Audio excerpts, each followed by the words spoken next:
Hello, guys, how are you all? I'm pretty sure all of you must be so awesome, and these notes are helping you a lot. And these are the comments, lovely comments from the previous video, and it means a lot to me. It means a lot to me. Thanks a lot for this huge support, and keep sharing it with your friends also so that they would be able to take the benefit of it. And बच्चा यहाँ पर मैं आप लोगों को पूरा short notes दूंगी बहुत इंपॉर्टेंट टॉपिक्स को कैसे इजीएस्ट वे में हम कर सकते हैं I would just give you that trick and also we would just do all the topic in the clear way so that you will be able to solve all the question related to that topics, right? I just want your love and support, that's all. So bacha, let me introduce myself. I'm Rajni Mamgai and I'm a NEET biology expert, worked with various renowned organizations, mentored thousands of the students who got selected in various medical colleges. And yes, today we are going to discuss lacoperon first, then fingerprinting, human genome project in a quick way, right? तो यहाँ पर जैसा कि आप देख रहे हैं lac operon operon means group of genes जो किसी एक फंक्शन के लिए काम करने वाले हैं, राइट? किसी एक प्रॉपर स्पेसिफिक फंक्शन के लिए काम करेंगे तो यू कैन सी PIPOZYA। तो कैसे याद रखना है लैक ओपेरॉन को?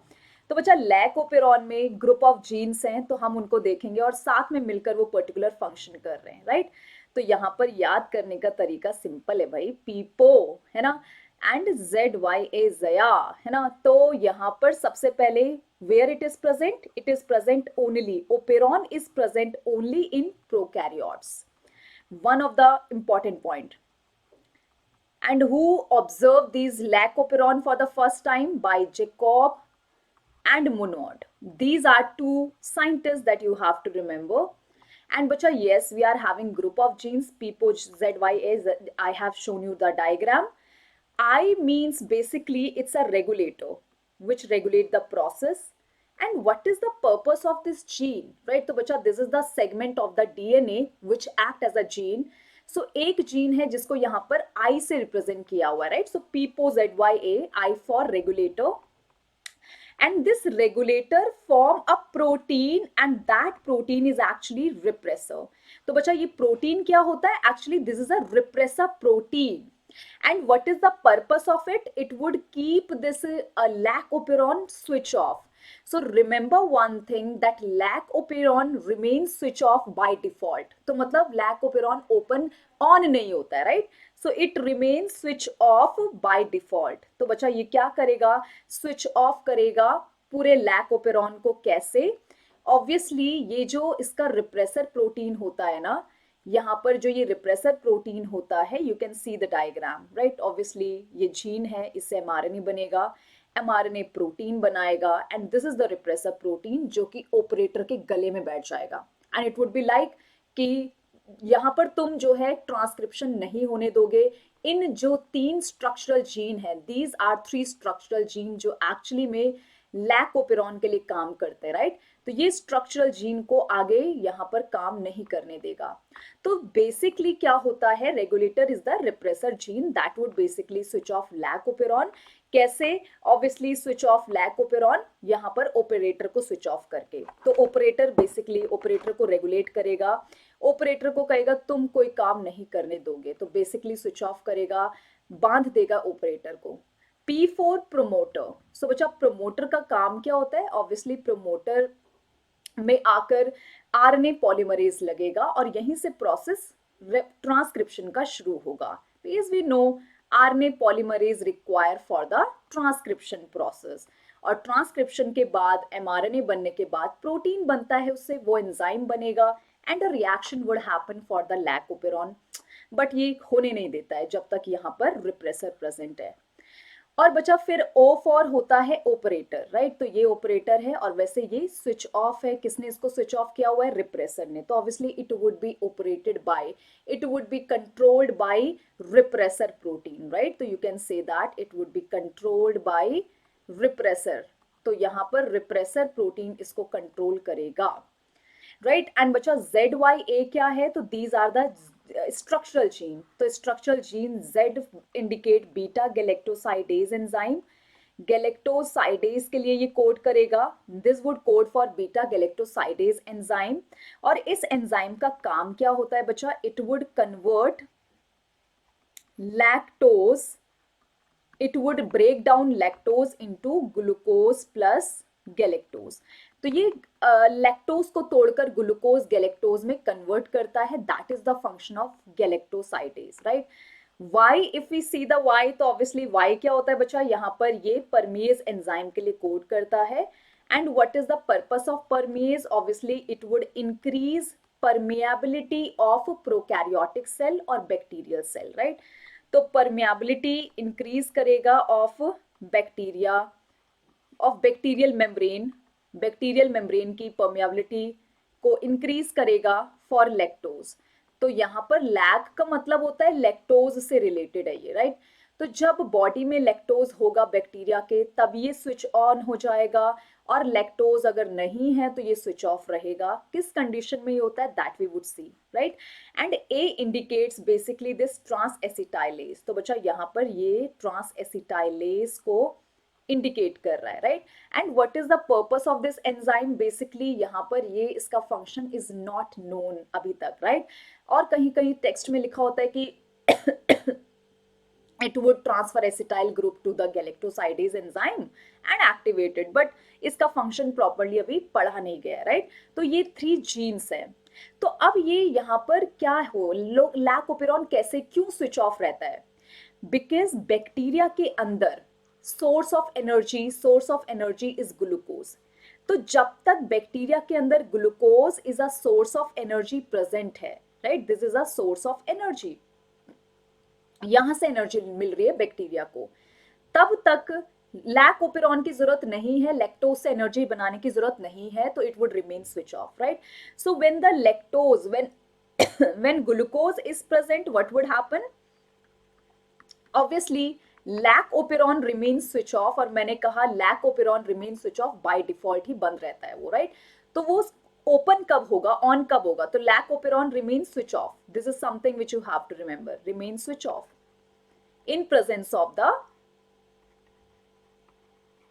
in presence of glucose. But when glucose is not present, right, तो जब यहाँ पर मीडियम में ग्लूकोज एब्सेंट है, राइट, तो suppose when the glucose is less or lack of glucose is there, when glucose is absent, तो in that case it would use lactose as a source of energy. तो बच्चा उस case में क्या होगा कि जो ये लैक्टोज होता है वो एज अ इंड्यूसर काम करेगा. तो इंड्यूसर मतलब क्या होता है कि जो इसको स्विच ऑन करने वाला है. तो लैक्टोज और allolactose, these are the 2 forms of the lactose. Obviously this is the form of lactose.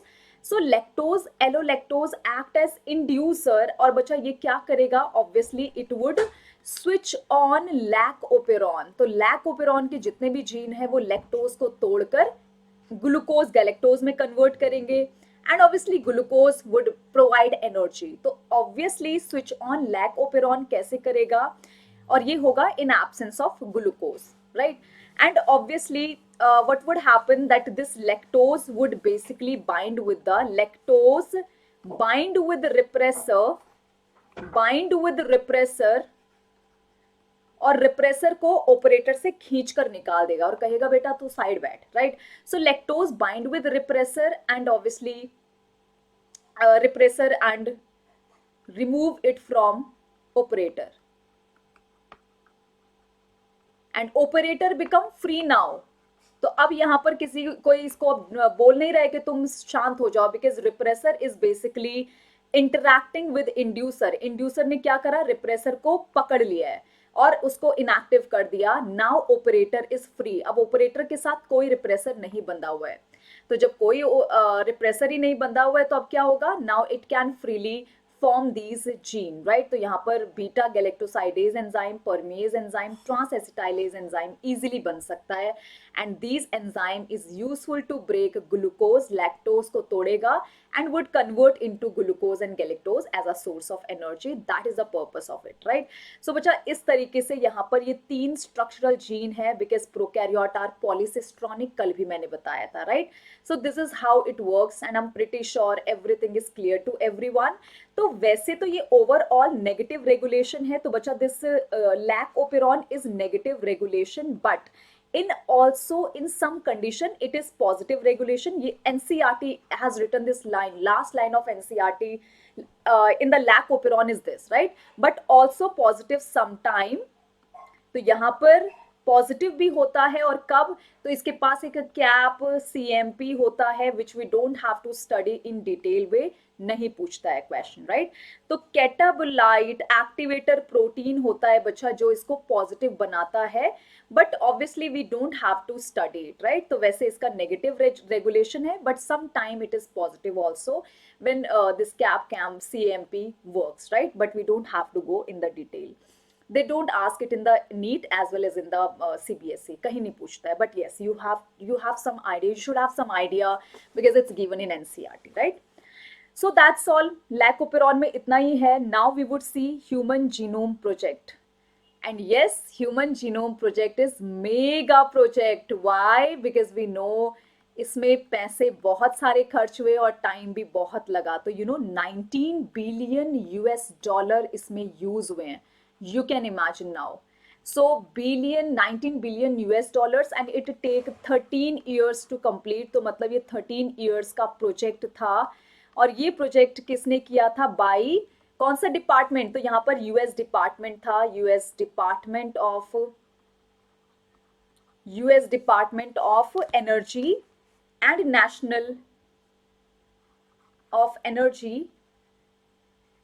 And national institute, National Institute of Health, plus there was Wellcome Trust, right? So there was a trust, Wellcome. कौन सा trust था? Wellcome Trust.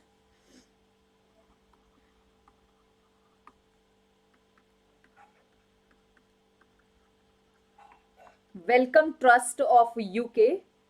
And very powerful countries also like Japan was involved in it, China, Germany, France. और ये project जो था वो 1990 में शुरू हुआ था और जाकर 2003 में 13 इयर्स का प्रोजेक्ट था. तो ये था पूरा ड्यूरेशन इस प्रोजेक्ट की, that you have to remember. And all the powerful countries were the contributor of this HGP, right? Human Genome Project. And यहाँ से Human Genome Project से एक न्यू ब्रांच आई थी बायोलॉजी की, and that new branch is the bioinformatics. Biology informatics means yes, we have used computer data here. तो यहाँ पर हमने कंप्यूटर को भी यूज करना शुरू करा था बायोलॉजी में. And obviously all this bioinformatics is basically controlled by a branch known as NCBI, right? National Center of Biotechnological Information. So ये है बायोटेक्नोलॉजिकल इंफॉर्मेटिक्स. यहाँ पर एक नया सब्जेक्ट निकल कर आया था, न्यू ब्रांच आया था इस टाइम पर, right? So what are the methodologies which was used here? So बच्चा मेथडोलॉजीज कौन सी यूज हुई थी? Again important. So obviously EST, that is the expressed sequence tag. Expressed sequence tag. और ये इस पर्टिकुलर प्रोसेस से हम लोगों ने सिर्फ जीन, जो प्रॉपर DNA के जीन है, gene means that is functional part of DNA, right? तो सिर्फ उन्हीं जीन को हमने सीक्वेंस किया था. तो ओनली टू सीक्वेंस जीन. तो मतलब यहाँ पर सिर्फ हमने यूजफुल सीक्वेंस को ही कोड किया था, नॉन यूजफुल को नहीं देखा था. And another one is blind approach. तो दूसरा क्या यूज हुआ बच्चा यहाँ पर? Blind approach. And blind approach कौन सी है? Sequence annotation. तो yes, sequence annotation is blind approach, right? And इसमें हमने किसको कोड करा? तो पूरा डीएनए में कोडिंग सीक्वेंस भी होते हैं. कोडिंग सीक्वेंस मतलब जीन जो किसी चीज के लिए कोड करेंगे, प्लस कुछ क्या बोलते हैं उसको, वेले लोग भी होंगे, मतलब वो किसी चीज के लिए कोड नहीं करते. तो हमने पूरा जीन पूरा होल डीएनए हमने सीक्वेंस कर डाला था सीक्वेंस एनोटेशन की हेल्प से. और एक्सप्रेस सीक्वेंस टैग मेथडोलॉजी में हमने सिर्फ जीन को और कोडिंग सीक्वेंस को ही, you can say that useful sequence और कोडिंग सीक्वेंस को ही यहाँ पर क्या किया था? सीक्वेंस किया था, उसको बेसिकली देखा था, राइट? तो दिस इज बेसिकली मेथडोलॉजीज. और स्टेप्स क्या थे बच्चा? सबसे पहले हमने DNA आइसोलेट किया. DNA is isolated here. Then obviously DNA बहुत बड़ी एक फ्रेगमेंट होती है, तो हमने उसको कट करने के लिए we have taken restriction enzymes, right, and restriction enzyme से हमने उसको पीस पीस में तोड़ दिया. Now obviously we have converted into fragments which act as a passenger. किसकी तरह? पैसेंजर है ना, तो गाड़ी में बैठते हैं ना पैसेंजर, वैसे ये पैसेंजर की तरह काम करेंगे छोटे छोटे fragments.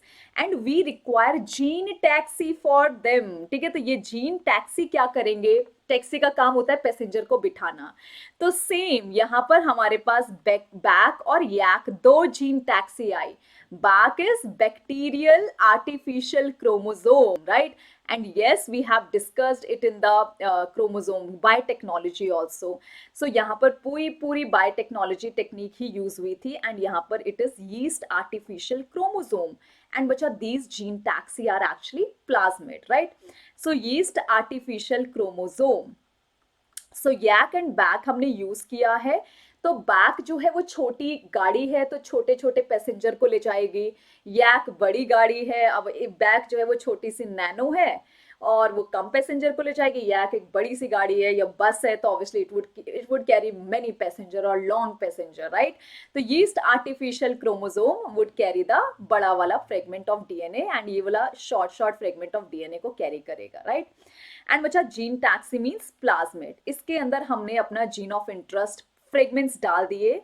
Now we would put it in the host. Host मतलब जिसके अंदर हमें ये डालकर इसको एम्पलीफाई करना है, इसके नंबर बढ़ाने, राइट. तो होस्ट के अंदर डाल दिया इस प्लाज्मिड को, और now we would just increase its number, amplify कर दिया, राइट. और एम्पलीफाई करके इसके नंबर्स बहुत सारे हमारे पास आ गए, बहुत सारी कॉपीज आ गई. Now what we would do the sequence annotation, right? And sequence annotation, there is a name, there is a scientist known as Sanger. तो सैंगर ने ना, सैंगर को बड़ा मन होता था कि हर चीज को सिक्वेंसिंग करता रहे. उन्होंने प्रोटीन को भी सिक्वेंसिंग कर दिया था, और उन्हीं की टेक्निक लेकर हमने क्या करा ना, इस एक्सपेरिमेंट में जितने हमारे पास टुकड़े आए डीएनए के, उसको एकदम सिक्वेंशियली एनोटेट करना, पैटर्न में वो करना, लगाना शुरू कर दिया, एक के बाद एक के बाद एक. और यहाँ पर क्या बोलते हैं, हम लोगों ने ये जो एक्सपेरिमेंट करा ना, उसमें कुछ ऐसा करते हैं कि हम लोग जो है कभी छोटे फ्रेगमेंट्स लेंगे और एक जगह दूसरे बड़े फ्रेगमेंट लेंगे. And now we have to just sequencing them. तो वो सीक्वेंस कैसे होंगे? ओवरलैपिंग से. तो यहाँ पर जो ओवरलैपिंग होगी उससे हमें पता चल जाएगा कि अच्छा इसके बाद ये है. तो मतलब बेसिकली जो हम सीक्वेंस बनाएंगे ना, ओवरलैपिंग के बेसिस पर बनाएंगे, तो हमें पता चलेगा इसके बाद ये होगा, इसके बाद ये होगा. तो ये ऐसा नहीं, हल्के में नहीं प्रोसेस है, it is basically computerise process, क्योंकि इसमें बहुत ज्यादा हेक्टिक प्रोसेस होता है ये, right. So by overlapping sequences, तो हम सीक्वेंसेस को ओवरलैप करेंगे and are arranged align करेंगे, alignment of these sequences with computer based program, right. तो arrange करेंगे, align करेंगे, right. तो you can say that alignment of these sequences with computer based program. तो हम ऐसे नहीं, कंप्यूटर बेस्ड प्रोग्राम से इनको पूरा ओवरलैपिंग के बेसिस पर देख रहे हैं, राइट.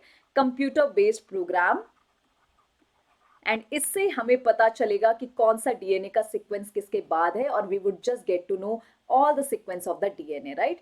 तो यहां पर टू नो होल डीएनए.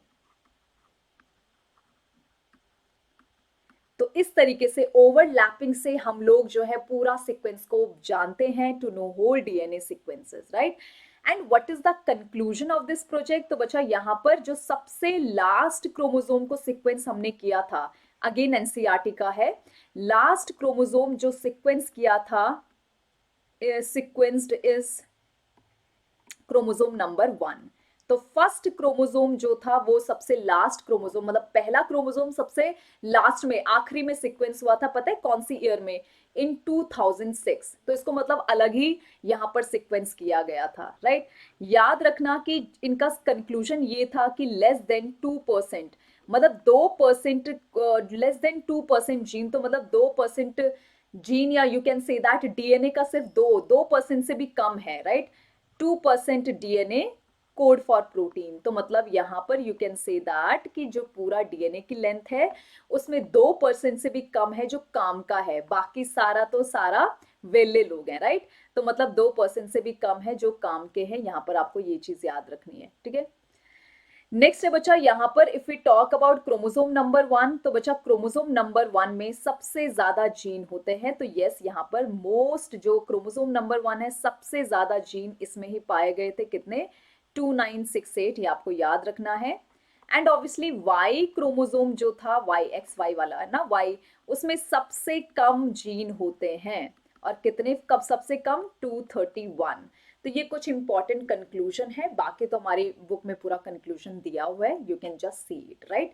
तो ये these are some important conclusion they have given in the particular human genome project. और हमने पूरे ह्यूमन के जीन को जाना और उसमें ये पता चला कि भाई 2% से भी कम डीएनए होता है जो एक्चुअली डीएनए के लिए कोड करता, जो एक्चुअली प्रोटीन के लिए कोड करता है। काम का सिर्फ कम ही है यहाँ पर, है ना।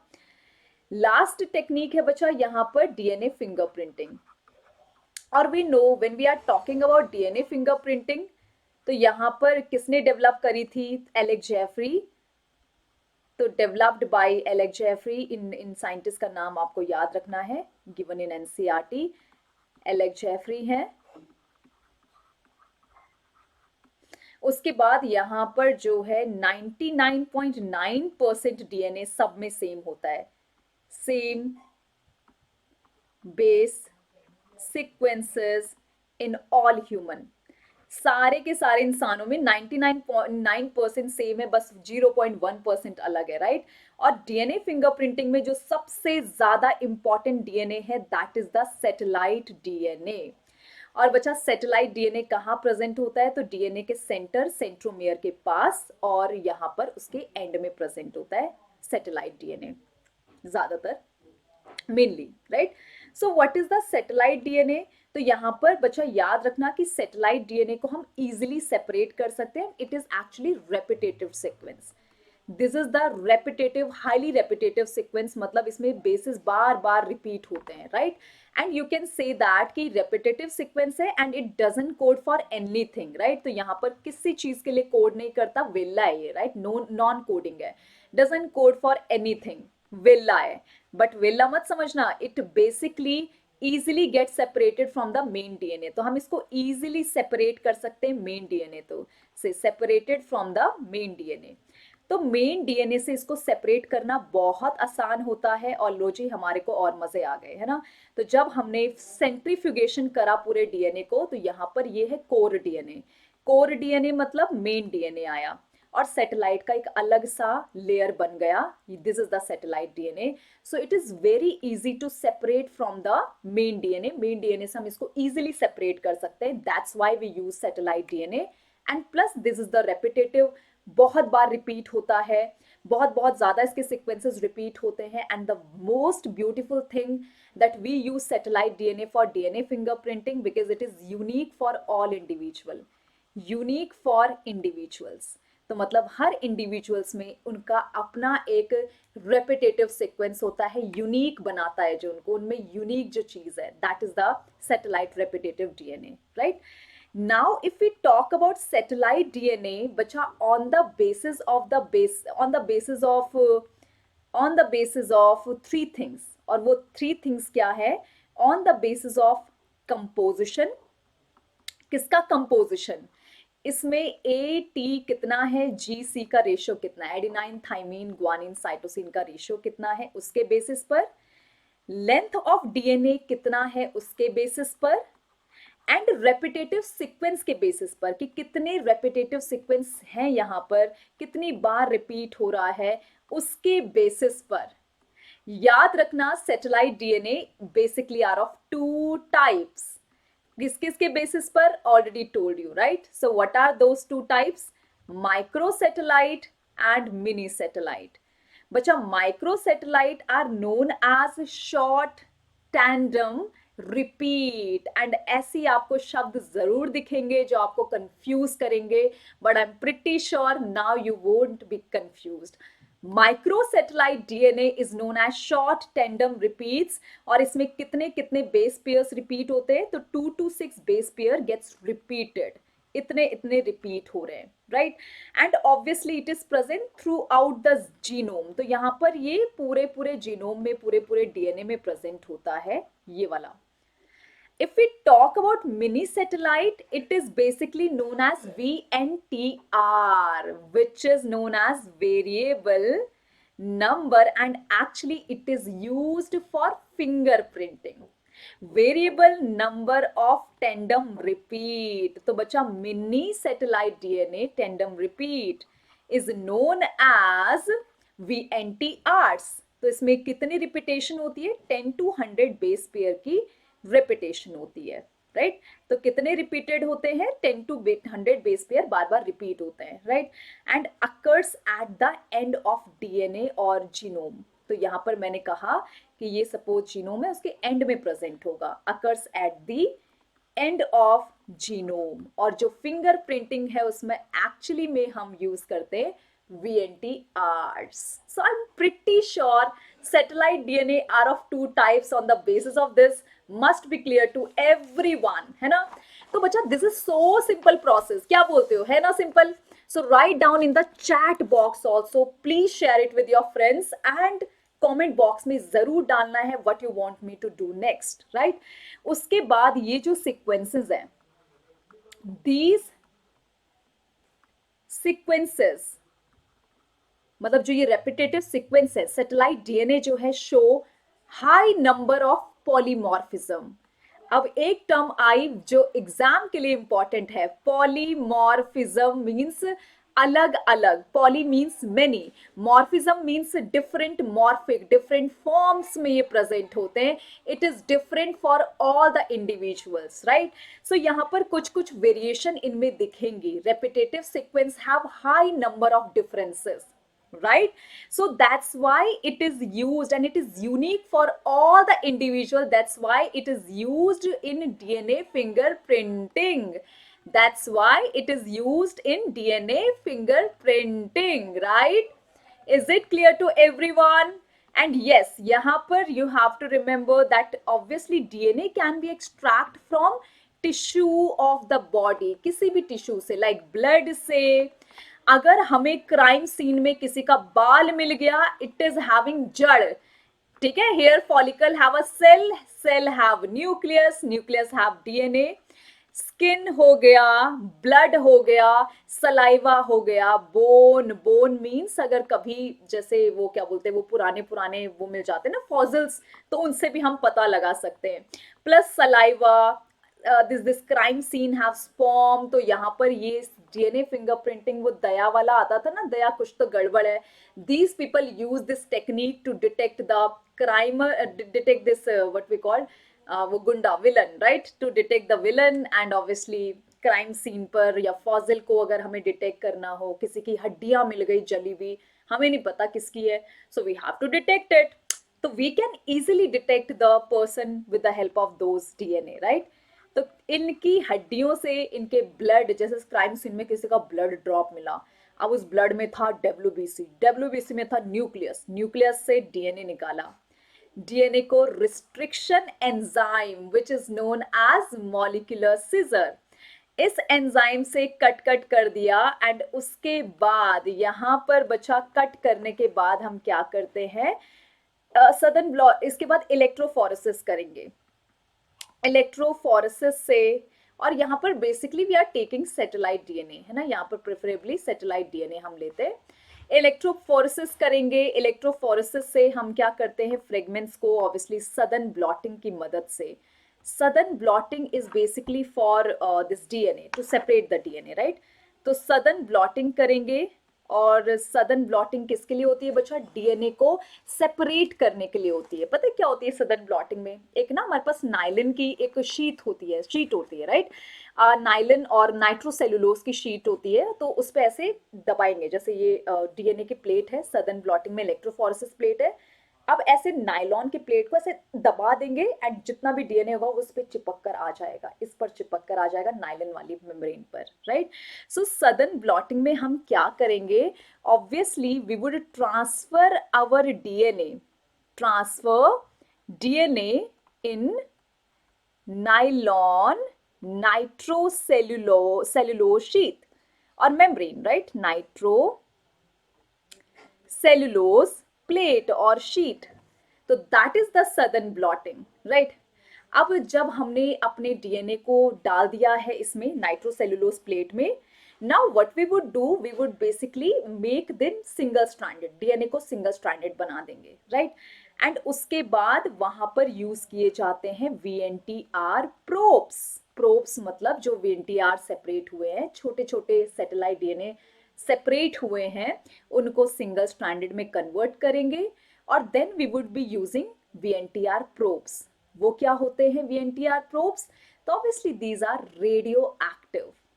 तो ये क्या करेंगे, चमकेंगे, एंड बच्चा they would basically bind with the complementary sequences. तो जैसे ये हमने डीएनए को जब अलग किया तो ये सीक्वेंस था, अब इसके साथ जाकर कॉम्प्लीमेंट्री सीक्वेंसेस लगने वाले हैं जो कि रेडियो एक्टिव हैं, जो हमने लिए, राइट। सो वीएनटीआर प्रोब्स डालते जाएंगे, न्यूक्लियोटाइड डालते जाएंगे, और ऑब्वियसली हमें पता लगता जाएगा कि डीएनए सीक्वेंस क्या है, राइट। और उसके बाद एक वीएनटीआर प्रोब्स को कैसे देखेंगे, कौन सी प्लेट पर देखेंगे? तो ऑब्वियसली ऑटो रेडियोग्राफी। किससे बच्चा? ऑटो रेडियोग्राफी टेक्निक से देखा जाता है। तो यहाँ पर ये चीज आपको याद रखना है। और यहाँ पे क्यों ऑटो रेडियोग्राफी करेंगे? सो दैट कि हम उसको अच्छे से डिटेक्ट कर सके, राइट। और कभी कभी यहाँ पर हम लोग क्या करते हैं कि अगर इन पीसेस के नंबर हमें बढ़ाने, या फिर ऑब्वियसली यहाँ पर जो डीएनए के छोटे छोटे पीसेस हैं, if you want to amplify it, उसके लिए हम पॉलीमरेज चेन रिएक्शन भी यूज कर सकते हैं, जो बायोटेक में हम लोगों ने पढ़ा होता है। Polymerase chain reaction would basically multiply the number of DNA fragments, right? तो फिंगरप्रिंटिंग में छोटे छोटे डीएनए फ्रेगमेंट्स के नंबर एम्पलीफाई करने के लिए we can use PCR also here, right, to increase the sensitivity of the technique. तो that's all. Southern blotting में हमने क्या करा, डीएनए को नायलॉन शीट में डाला, उसको सिंगल स्ट्रैंडेड में कन्वर्ट किया, एंड ऑब्वियसली उसके साथ एक एक रेडियो एक्टिव प्रोब्स लगाते गए। एंड उसके बाद हमें पता चला कि भाई डीएनए का सीक्वेंस क्या है, क्योंकि हमने रेडियो एक्टिव प्रोब्स में हमें पता है कि इसके बाद ये है, इसके बाद ये है, इसके बाद ये। सेम हमने यहाँ पर इस तरीके से करके फिर उसको ऑटो रेडियोग्राफी में देखा, तो हमें पता चलेगा कि what is that sequence of DNA.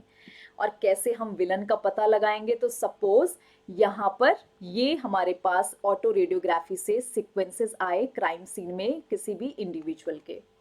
अब हमें इन 3 लोगों पे शक है, तो हमने सेम फिंगरप्रिंटिंग प्रोसेस इनके लिए भी करी। अब इसके डीएनए देखो किसके साथ मैच कर रहे हैं, तो ऑब्वियसली सेकंड वाले के साथ। देखो ये वाला इसके साथ, ये वाला फ्रेगमेंट ये, तो मतलब बिल्कुल ये देखो डिट्टो सेम है। तो मतलब जो क्रिमिनल है वो सस्पेक्ट 2 है, तो दया क्राइम जो है वो सस्पेक्ट 2 ने करा है, ठीक है। तो इस तरीके से मतलब क्या होता है कि ये जो डीएनए के फ्रेगमेंट दिख रहे हैं, actually this is the probe. Radio active activity, radio active है तो ऑटो रेडियोग्राफी में चमकेगा, और जिससे हमें पता लगेगा कि यहाँ पर गड़बड़ किसने करी है। सो बच्चा, I am pretty sure all the things is clear to everyone in the quick revision, and I have just covered all the points, and I'm pretty sure everything is clear to you. And please share this video, write down in the comment box and let me know what should we do next. And I'm pretty sure you're going to subscribe the channel also. See you all in the next class. Have a great day. Bye bye.